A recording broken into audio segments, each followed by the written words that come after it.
এর আগে মুসুর ডালের অনেক রেসিপি তো আপনারা করে দেখেছেন, কিন্তু আজকের এই রেসিপিটা একবার করে দেখবেন, স্বাদ হবে অতুলনীয়।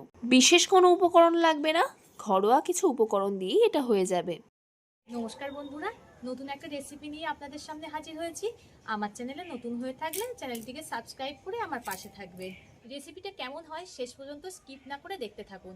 কেমন হয়েছে অবশ্যই কমেন্ট করে জানাবেন। এখানে আমি একটা লাউ নিয়ে নিয়েছি।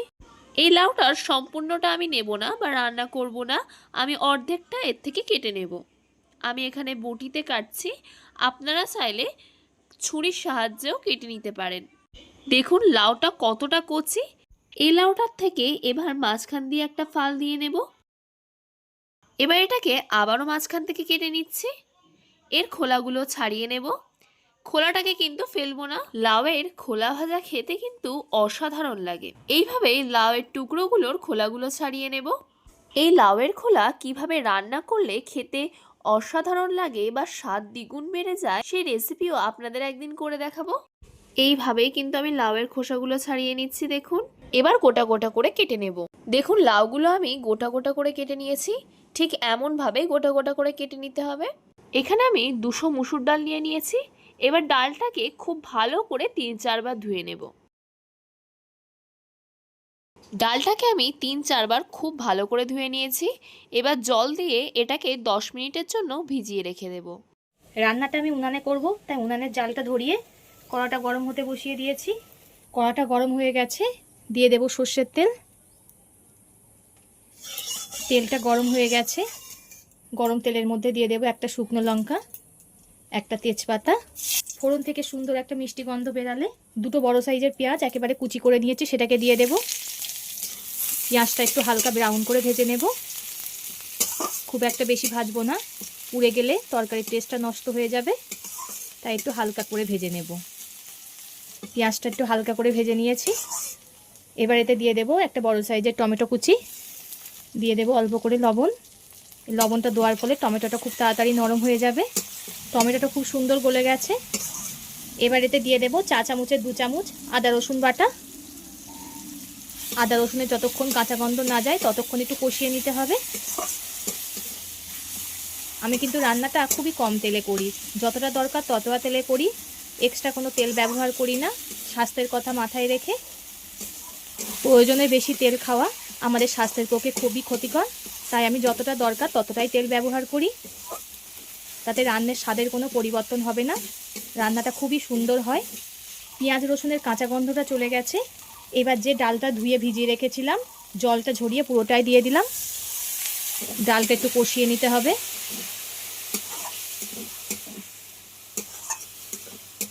বন্ধুরা আপনারা এইভাবে একবার ট্রাই করে দেখবেন, খুবই ভালো লাগে খেতে। রুটি, ভাত, পরোটা যে কোনো কিছু দিয়েই এটা খুবই ভালো লাগবে। পেঁয়াজ রসুনের সঙ্গে 5 মিনিট মতো ডালটাকে কষিয়ে নেব। ডালটাকে 5 মিনিট মতো আমি কষিয়ে নিয়েছি। এবার এতে দিয়ে দেব লাউ। সব কিছুর সঙ্গে লাউটাকেও কষিয়ে নিতে হবে। এতে দিয়ে দেব স্বাদ মতো লবণ, যতটা লবণ লাগবে পুরোটাই দিয়ে দিলাম। পরিমাণ মতো দিয়ে দেব হলুদ গুঁড়ো, দিয়ে দেব একটা কাঁচা লঙ্কাকে মাঝখান থেকে চিড়ে। ঝালটা আপনারা স্বাদ মতো ব্যবহার করবেন, যে যেমন ঝাল পছন্দ করেন। লাউটা যেহেতু ঠান্ডা তাই এখানে অল্পই লঙ্কা দিলাম। আবারও খুব ভালো করে কষিয়ে নিতে হবে। মাঝে মধ্যে নেড়ে নেড়ে 10 মিনিট মতো খুব ভালো করে কষিয়ে নিয়েছি। এবার এতে দিয়ে দেব 1/2 চামচের মতো ধনিয়া গুঁড়ো।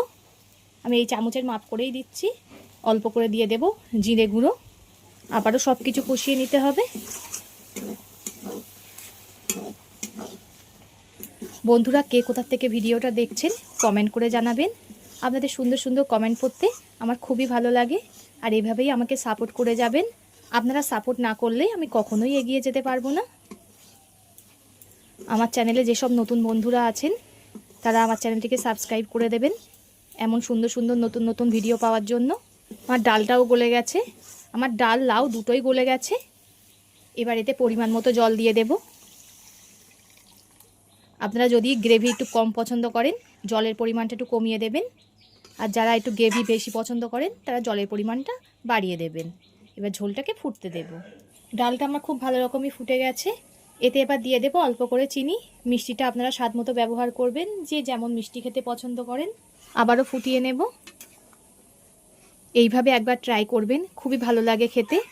একবার হলেও এমনভাবে ট্রাই করে কমেন্ট করে জানাবেন কেমন হয়েছে খেতে। এবার এতে দিয়ে দেব অল্প করে কসৌরি মেথি। আপনারা চাইলে এই কসৌরি মেথিটা স্কিপও করতে পারেন, তো দিলে খুবই সুন্দর লাগে খেতে। গরমের সময় প্রথম পাতে যদি এমন একটা লাউ ডাল থাকে, আর মাছ মাংস খেতেই ইচ্ছা করবে না, এত সুন্দর হয় এটা খেতে। বন্ধুরা, এতক্ষণ ধরে ভিডিওটা দেখার জন্যে অসংখ্য ধন্যবাদ। সবাই সুস্থ থাকবেন, ভালো থাকবেন। নতুন একটা রেসিপি নিয়ে আপনাদের সঙ্গে আবার দেখা হচ্ছে।